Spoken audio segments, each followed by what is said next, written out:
네, 안녕하십니까. 네, 반갑습니다. 예, 주석인데, 우리가 지난달에 기초입문으로 행정쟁송법 특강을 올려놓은 게 있습니다. 예, 이제 2탄으로 들어가는 게 이제 국가배상법입니다. 국가배상법, 우리가 이제 3일 동안 정리를 하도록 할 건데, 정규 강의가 아니기 때문에 좀 컨셉이 있습니다. 예, 여러분들이 포스터에서 보셨을 텐데, 이번 컨셉은 뭐냐면, 국가배상법을 스토리텔링 하는 방식이 아니라 전체적으로 우선 틀을 잡겠습니다. 예, 뼈대를 세우고 나서 그 다음 내일하고 모레 이틀 동안의 리딩 케이스를 통해서 여러분들이 직관적으로 받아들이실 수 있도록 이렇게 준비를 좀 해드리도록 하겠습니다. 우리가 이제 맨 처음에 지난달에 했던 쟁송법 2탄이기 때문에 쟁송법에서 진행됐던 내용의 연장선상에서 같이 진행을 해보도록 할게요. 예, 맨 처음에 시작을 할 때 우리의 머리, 몸, 통, 다리 이렇게 들어갔었습니다. 행정 주체가 있다. 행정 주체 뭐라고 말했냐? 체라고 하게 되면 체는 사람을 말한다 이겁니다. 체라고 말하면 사람을 말하는 겁니다.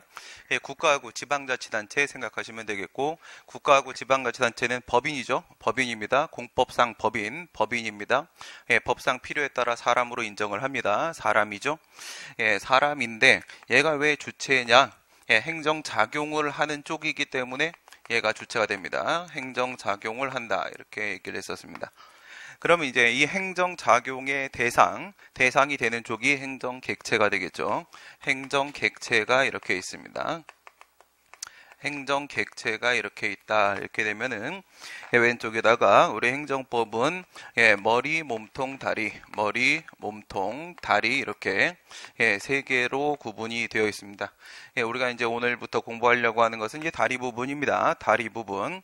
그래서 우리가 행정법은 무엇인가 라고 정의를 하게 되면 행정의 조직과 작용과 구제에 관한 국내 공법, 이것이 바로 행정법이다 이렇게 얘기를 하죠. 행정에 관한 국내 공법인데 그런데 조직과 작용과 구제에 관한 법이다 이겁니다. 조직과 작용과 구제에 관한 법이 바로 행정법이다. 정리하게 되면 행정에 관한 뭐라고요? 조직과 작용과 구제에 관한 국내 공법, 이것이 바로 행정법이 됩니다. 맨 위에서 이제 우리가 다루게 되는 게 바로 행정조직법입니다. 여기서 배우는 내용이 이제 행정조직법이 되고, 이건 이제 강론 파트입니다. 이건 강론 파트가 되고, 중간에서 배우는 내용이 바로 이제 행정작용법이 된다고 했죠. 행정작용법이 된다. 그 다음 이제 맨 밑에서 배우는 내용이 바로 행정구제법이 됩니다. 행정구제법이 된다. 행정구제법 이렇게 됩니다. 과연 행정주체는 어떻게 조직이 되어 있는가? 이와 관련돼서 배운 내용이 행정조직법입니다. 행정주체는 조직이 어떻게 되어 있어요? 기관들로 구성이 되어 있죠. 기관들로 구성이 되어 있고, 그 기관들 같은 경우에는 공무원들로 구성이 되어 있습니다. 그래서 첫 번째는 무엇으로 조직이 되어 있냐? 기관들로, 행정기관들로 구성이 되어 있다. 기관들, 행정기관이라는 것은 행정주체라는 사람의 손과 발의 역할을 해주는 것이 바로 행정기관입니다. 손과 발의 역할을 해준다. 그러면 행정기관은 사람이다 아니다? 사람이 아니다 이거죠. 그쵸? 손발의 역할을 해줍니다. 그 다음 이 기관들이 이제 무엇으로 구성이 되어 있냐면 이제 공무원으로 구성이 되어 있습니다. 공무원으로 구성이 되어 있다. 여기서 기관과 관련돼서 우리가 배우는 부분이 강론의 행정조직법 파트, 그 다음 공무원법 파트 이렇게 되는데, 여기서 국가하고 지방자치단체 생각하시게 되면 국가적으로 이제 정부조직법이라는 게 있습니다. 정부조직법을 근거로 해서 국가 조직을 만들게 됩니다. 우리 이제 헌법 96조에 보시게 되면 7급 공부하시는 분들 같은 경우에 헌법 공부하시죠. 헌법 96조에 보시게 되면 행정조직과 그 다음 권한, 조직과 권한은 법률로 정하도록 돼 있죠. 그래서 이제 법률로 정해져 있는 게 바로 정부조직법이 되는 것이고, 그 다음 지방자치단체 같은 경우엔 지방자치법이라는 게 있다 이거예요. 지방자치법이라는 게 있다.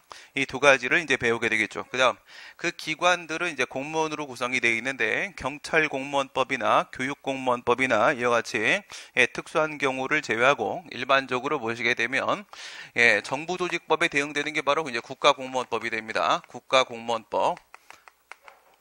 국가공무원이 있는가 하면 우리나라는 우리 헌법 117조에서 지방자치 제도를 인정을 하고 있기 때문에 지방공무원이라는 것이 있죠. 지방공무원. 그래서 지방공무원법이라는 게 있습니다. 지방공무원법. 그리고 우리 행정법이, 행정법이 900여 개 개별법들로 만들어져 있다 이렇게 얘기를 하는데 그 개별법들은 여기서 들어오게 됩니다. 개별법들은 여기서 들어오게 된다. 행정법은 통일된 단일 법전이 따로 없죠. 개별법들로 만들어지는데, 요 내용은 이제, 자세한 내용은 우리가 수업 시간에 이제 다시 다루게 되겠지만은, 세 가지를 가지고 여러분들이, 고민을 해주시면 된다고 했습니다. 행정회의가 하나가 있고, 그 다음에 행정입법이 있고, 그 다음에 사실행위가 있고, 이렇게 세 가지로 산발이 이론이라고 부릅니다. 산발이 이론 세 가지로 모든 행위 형식들을 다 설명을 할 수가 있습니다. 문제도 그렇게밖에 안 나옵니다. 이 세 가지를 가지고 기억을 하시면 되고 그 다음 이 행정 객체 쪽에서는 이 행정 작용이 어떻게 이루어졌을 때 기본적으로 이제 위법하거나 또는 부당하게 행해져 가지고 국민의 권리나 이익을 침해했을 때입니다. 권리나 이익을 침해했을 때 그 구제받는 방법을 바로 행정구제법 파트에서 다루게 됩니다. 여기서 이제 다시 두 개로 나누게 되고 첫 번째 1차적 권리구제가 있는가 하면 2차적 권리구제가 있다 이겁니다. 1차적 권리구제, 2차적 권리구제. 독일에서는 이제 1차적 권리구제가 가능하면 2차적 권리구제를 인정을 하지 않습니다. 그런데 우리 같은 경우는 양쪽 다 인정을 하죠. 그렇다 하더라도 존속보장의 방식으로 존속보장이란 건 바로 뭐나 위법하거나 부당한 행위가 행해지기 전 단계를 존속시킨다 이겁니다. 그래서 원래 상태대로 되돌려 놓는 것이죠. 존속보장의 방식으로 구제를 하는 방법이 있겠고 그 다음 두 번째 이거는 이제 가치보장입니다. 돈을 주는 거죠. 가치보장의 방법으로 구제를 하는 방법이 있을 수가 있다. 우리가 이제 지난달에 9월 달에 했던 건 이 부분입니다. 이 부분이 바로 행정쟁송제도죠. 이 부분이 행정쟁송제도가 되고 그다음 이제 오늘부터 우리가 다루게 될 내용이 바로 밑에 있는 손해전보제도가 됩니다. 손해전보제도. 돈을 주는 방법이죠. 그 다음에 이 행정쟁송은 다시 두 개로 나눠지고 손해전보도 다시 두 개로 나눠지게 되죠. 행정쟁송은 행정심판이라는 것이 있고 행정심판은 그 심판기관이 행정부 소속기관입니다. 그래서 행정심판위원회가 그 심판기관이 되고 그 다음 행정소송이라는 게 있습니다. 행정소송에는 이제 사법부죠. 법원이 바로 그 심판기관이 될 겁니다. 그 다음 이제 손해전보로 들어가게 되면 이제 손해배상. 우리는 국가배상법이라는 법률이 있습니다. 그래서 여기 행정심판에는 행정심판법이라는 일반법이 있고, 그 다음 행정소송 절차를 정하는 일반법으로 행정소송법이라는 게 있고, 그 다음 손해배상에 대한 절차를 정하는 일반법으로 국가배상법이라는 게 있습니다. 그 다음에 마지막 부분이 이제 손실보상이죠. 손실보상입니다. 이 손실보상만큼은 일반법이 없습니다. 그래서 일반적인 절차를 정하는 일반법이 있느냐 했을 때 얘네들은 있는데 얘네는 없다 이거예요. 적법하게 행위를 했음에도 불구하고 돈을 주는 부분이 바로 이제 손실보상이 되는 건데 적법한 행위를 했는데도 불구하고 돈을 주는 경우는 이제 사법관계에서는 존재할 수가 없습니다. 오직 공법관계에서만 존재할 수 있는 제도가 바로 이제 손실보상 제도고 그다음 이제 우리가 이제 이번 추석에 하게 될 부분은 바로 이 손해배상. 손해배상 이제부터 이제 국가배상이라고 부르도록 하겠습니다. 국가배상에 관해서 우리가 지금부터 다루게 될 겁니다. 이제부터 구제제도 중에서 이제 국가배상과 관련된 내용을 볼 텐데, 자료가 지금 4개가 나갔습니다. 4개가. 내일은 하나가 더 나갑니다. 내일은 이제, 기출 사례들입니다. 기출 사례들 여러분들이 이제 확인을 하셔야 되는데, 모든 공부가 다 그렇습니다. 공부를 하시면서 어렵게 느껴지는 이유는 뭐냐면 너무나 추상적인 이론이기 때문에 그렇습니다. 이 추상적인 이론을 여러분들이 직관적으로 받아들이시려면 뭘 사용하시면 되냐면 구체적인 사례를 사용하시면 됩니다. 사건을 보시면 이해가 된단 말이죠.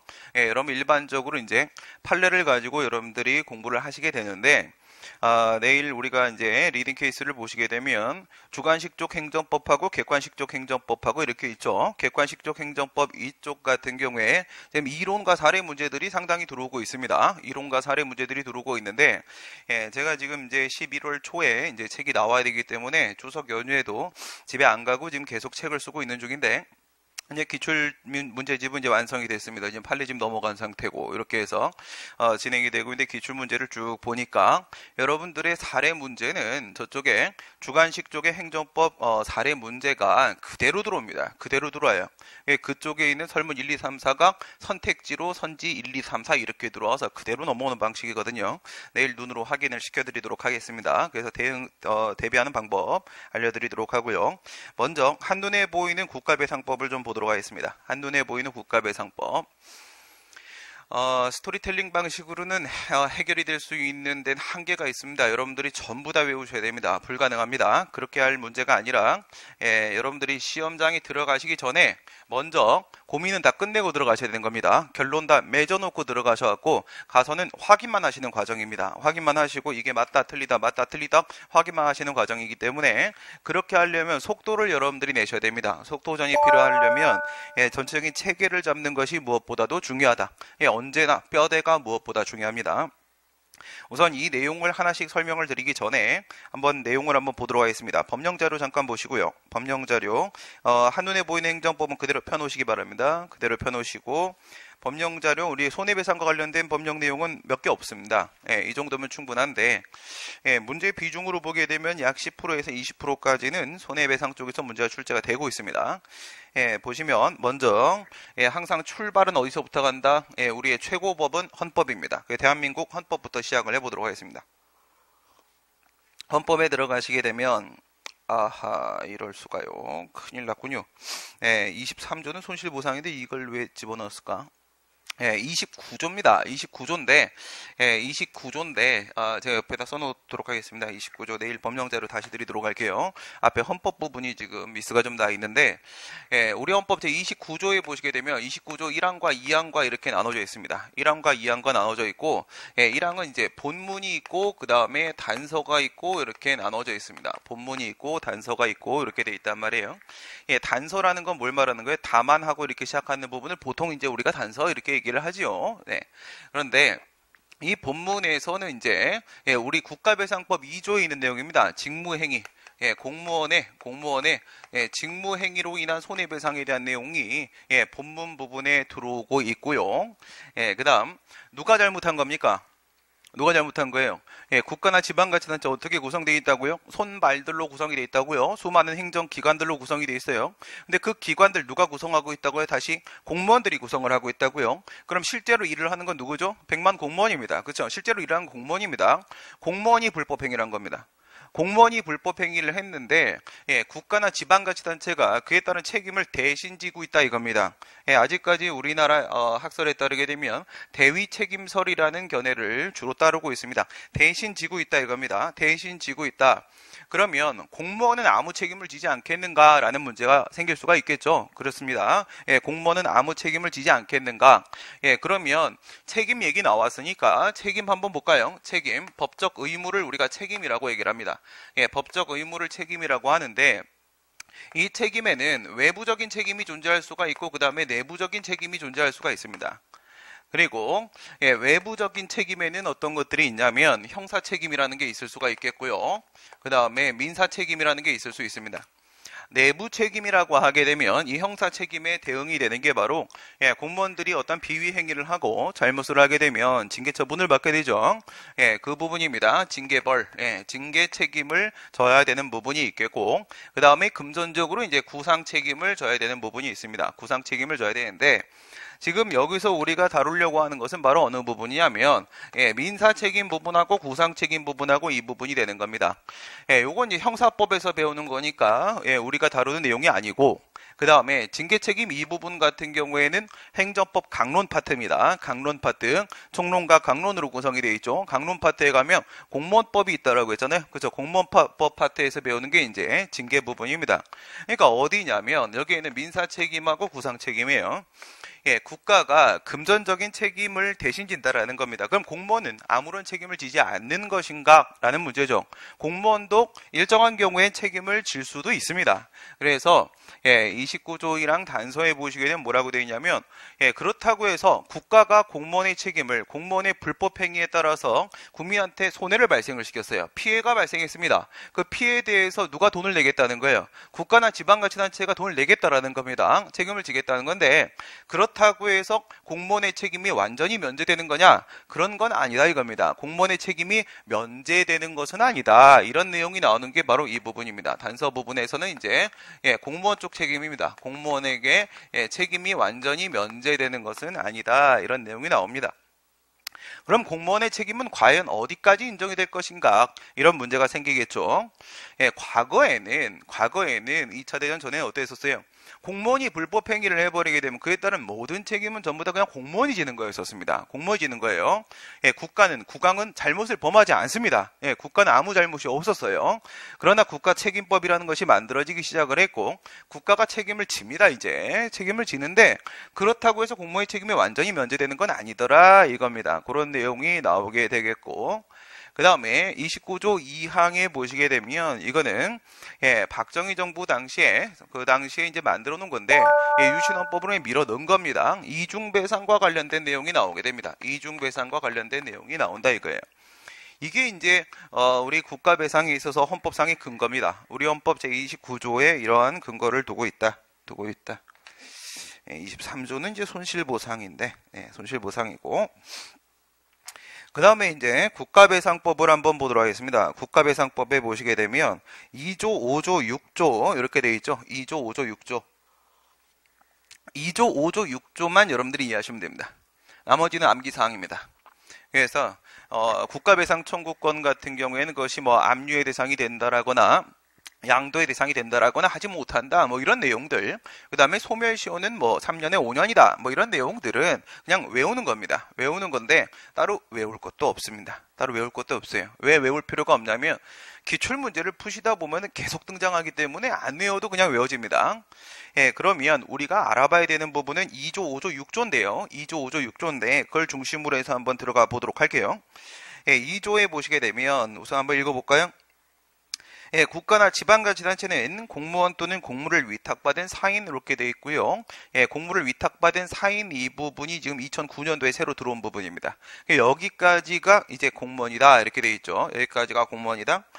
공무원이 직무를 집행을 하면서 고의 또는 과실로 법령을 위반하여 타인에게 손해를 입히거나, 그 다음 여기까지 끊는 거예요. 여기까지 끊으십니다. 여기서 슬래시 끊어버리시고, 그 다음 뒤에 보시게 되면 자동차 손해배상보장법 이제 후문 들어간 겁니다. 끊기 앞부분이 이제 전문입니다.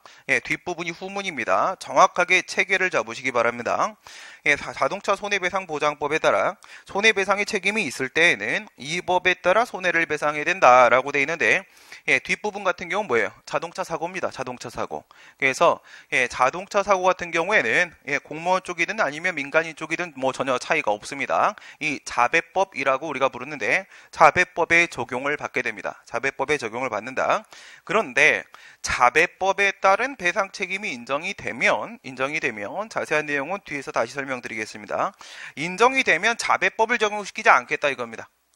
자배법에 따른 배상 책임이 인정되면 원래는 자배법을 적용시켜야 되는 거잖아요. 그런데 자배법을 적용시키지 않겠다는 겁니다. 뭘 적용시키겠다는 겁니까? 여기에는 이 법을 적용시키겠다. 국가배상법을 적용을 시키겠다. 그 내용이 나오고 있는 겁니다. 그래서 그 배상 절차를 통일적으로 다루기 위해서 이와 같이 후문이 들어왔습니다. 다시 끊으시고. 끊으시고, 그 다음 다만 이렇게 들어갔죠.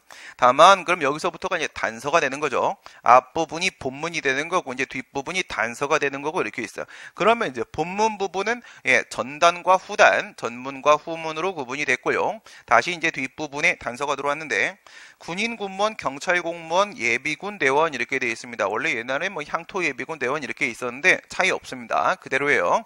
예비군 대원이 전투훈련 등 이렇게 들어갔습니다. 직무집행과 관련하여 전투훈련 여길로 지금 막혀있죠. 과거엔 이거보다 넓었습니다. 넓었는데 이것도 개정이 돼서 특수직무집행으로 이제 좁혀져 있는 상태고, 전사 순직 공상을 입은 경우에는 본인이나 그 유족이 사망한 경우엔 본인이 없겠죠. 그러면 유족이 손해배상 청구를 할 텐데, 다른 법령에 따라 재보상금, 유족연금, 상여연금 등 보상을 받을 수 있다면 이건 무슨 말이에요? 국가 보상이 가능하다면 이겁니다. 별도의 보상을 받을 수 있는 경우라고 한다면 이건데, 보상을 받을 수 있는 경우일 때에는 이 법이나 민법에 따른 손해배상을 청구할 수 없다라고 되어 있고요. 이 부분이 바로 이중배상입니다. 이중배상입니다. 지금 우리 헌법하고 한번 비교해 보시게 되면 우리 헌법은 29조 몇 항입니까? 2항입니다. 2항에 이중배상이 있죠. 2항에 이중배상이 있고, 그 다음에 우리 국가배상법 같은 경우 1항 단서 쪽에 있습니다. 1항 단서 쪽에. 그러면 가는 길에 쭉 보시면 2항을 한번 보세요. 1항 본문의 경우에 공무원에게 고의 또는 중대한 과실이 있으면 국가나 지방자치단체 공무원의 구상을 할 수 있다라고 되어 있죠. 방금 보신 대로 공무원의 책임 4가지 얘기했습니다. 형사, 민사, 그리고 징계, 구상 이렇게 얘기했는데 그 중에 뭐가 등장했어요? 구상이 등장했습니다. 그죠? 금전적 책임입니다. 구상이 지금 포함이 되어 있죠. 그러면 우리 국가배상법 2조 2항은 무슨 내용을 다루고 있는 겁니까? 공무원 책임을 다루고 있는 겁니다. 공무원 책임을 다루고 있죠. 여기를 다시 한번 확인을 해보시고, 우리 헌법 29조는 단서 쪽에 공무원 책임이 있어요. 단서 쪽에 공무원 책임인데 국가배상법은 어디에 있습니까? 2항 쪽에 공무원 책임이 있습니다. 2항 쪽에. 다시 반대로 우리 헌법은 29조 2항 쪽에 이중배상이 있습니다. 2항 쪽에 이중배상이 있는데 국가배상법은 2조 1항 단서 쪽에 있습니다. 1항 단서 쪽에. 그럼 정리됐습니까? 그렇죠. 국가배상법하고 헌법하고 비교를 해보시게 되면 헌법 29조, 국가배상법 2조 비교해보면 한쪽에 1항 단서 쪽은 저쪽에 2항과 연결되고 있고 이쪽에 2항은 이쪽에 1항 단서와 연결이 되고 있습니다. 기억할 수 있겠죠. 둘 중에 여러분 편하신 대로 한쪽을 기억하세요. 한쪽을 기억하시고 바꾸시면 됩니다. 참고로 저는 국가배상법을 기억해 놓고 그걸 반대로 돌리는 방식을 사용을 하고 있습니다. 조금 더 자세한 내용은 뒤에서 다시 한번 가도록 하고, 그 다음에 이제 5조 볼게요. 5조. 그러니까 국가배상의 내용은 2개가 있다 보시면 됩니다. 2조가 하나가 있고 5조가 하나가 있고 2개가 있습니다. 2조가 하나가 있고 5조가 하나가 있고 2개가 있습니다. 국가배상 상당히 어려운 부분으로 평가가 되고 있는데 3일 동안 제 수업을 듣고 나시면 정확하게 체계가 나올 겁니다. 공부 끝나고 나서 뭐였지? 라는 생각이 드시면 잘못된 거예요. 알겠죠? 정확한 기억이 나셔야 됩니다. 보시면 2조하고 5조하고 2개가 있습니다. 2조하고 5조. 2조는 여러분 이렇게 기억하세요. 공무원의 직무행위로 인한 손해배상입니다. 공무원의 직무행위로 인한 손해배상이 2조 쪽입니다. 그러면 5조 쪽은 뭐냐? 영조물의 설치관리로 인한 손해배상입니다. 영조물의 설치관리로 인한 손해배상. 항상 공부하실 때는요, 대꾸를 그대로 맞추시기 바랍니다. 대꾸를 그대로 맞춰갖고 여러분들이 리듬을 타주셔야 됩니다. 그래야 기억을 여러분들이 확대하실 수 있어요.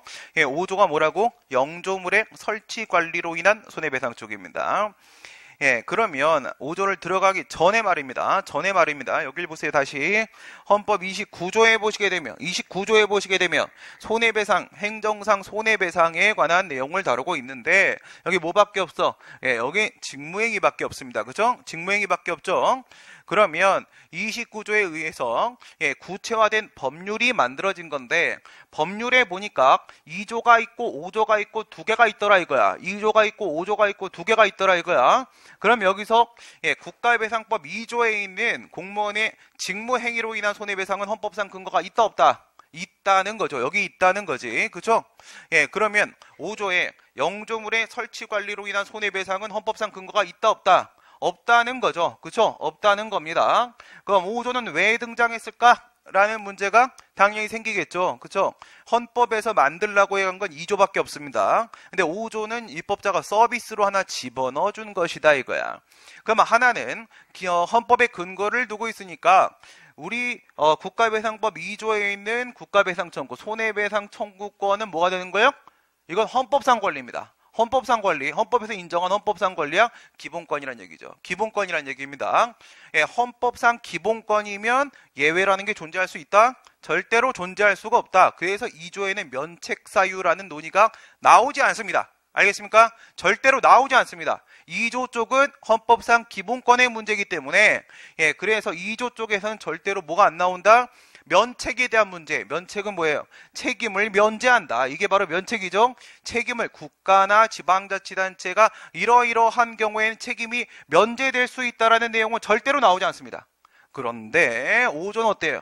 5조는 헌법에 근거가 없죠? 헌법에 근거가 없으면 이건 헌법상 기본권이다? 아니다는 거지. 아니다라는 거야. 그냥 이거는 법률을 근거로 해서 인정되고 있는 권리일 뿐이다 이겁니다. 그런 거 우리가 법률적 권리 이렇게 얘기를 합니다. 법률적 권리에 지나지 않는다. 그러면 5조 쪽에는 뭐가 있을 수도 있습니까? 면책이라는 게 존재할 수도 있는 겁니다. 그러니까 여러분 시험 문제는 계속 5조 쪽에는 면책에 대한 질문이 들어오게 됩니다. 이유는 뭔데? 기본권이 아니니까. 오케이? 예, 기본권이 아니기 때문에 기본권이 아니니까 단순히 법률적 권리이기 때문에 면책 사유에 대한 문제가 생길 수가 있다. 이게 언제나 논점이다. 이게 언제나 문제로 출제가 된다. 이겁니다. 아직 내용도 보지 않고 문제를 풀 수 있었습니다. 예, 그럼 5조를 한번 볼게요. 5조를 보겠습니다. 도로 하천 그 밖에 공공의 영조물의 설치나 관리에 하자가 있기 때문에 타인에게 손해를 발생하게 하였을 때는 국가나 지방자치단체는 그 손해를 배상하여야 한다. 이 경우에 2조이랑 단서 3조, 3조의 2를 준용한다. 이렇게 되는데 뭐 후문은 신경 쓰지 마세요. 후문 신경 쓰지 마시고 전문으로 집중을 한번 해보도록 하겠습니다. 이게 바로 뭐예요? 영조물의 설치 관리로 인한 손해배상 부분입니다. 영조물의 설치 관리로 인한 손해배상 부분이다. 이거예요. 좋아요. 여기까지입니다. 우선 틀 잡았죠? 예, 국가배상의 종류가 두 개야. 그쵸? 공무원의 직무행위로 인한 손해배상, 영조물 설치관리로 인한 손해배상 두 가지가 존재를 하고 있습니다. 그 다음에 6조 가볼게요. 예, 2조, 5조, 6조 잡아내면 국가배상은 사실상 끝난 겁니다. 나머지는 그냥 외우면 끝나는 거예요. 그래서 법령에서 다시 6조를 가시게 되면 법령자료 6조입니다. 2조, 3조, 5조 이렇게 되어 있는데 3조는 우선 신경 쓰지 마세요. 2조, 5조에 따라 국가나 지방자치단체에 손해를 배상할 책임이 있는 경우에 무슨 말이에요? 이 실제법상의 요건이 갖춰졌을 때죠. 배상 책임이 성립이 됐다. 이때 공무원의 선임 감독 또는 영조물 설치 관리를 맡은 자와 이 표현 때문에 여러분들 자꾸 헷갈려 하시는데 이 표현 때문에 자꾸 헷갈려 하시는데요. 냉정하게 말씀드릴게. 여러분들이 크게 잘못한 건 없습니다. 자료들 없으시면 뒤에 있으실 겁니다. 뒤에 없습니까? 뒤에 있을 겁니다.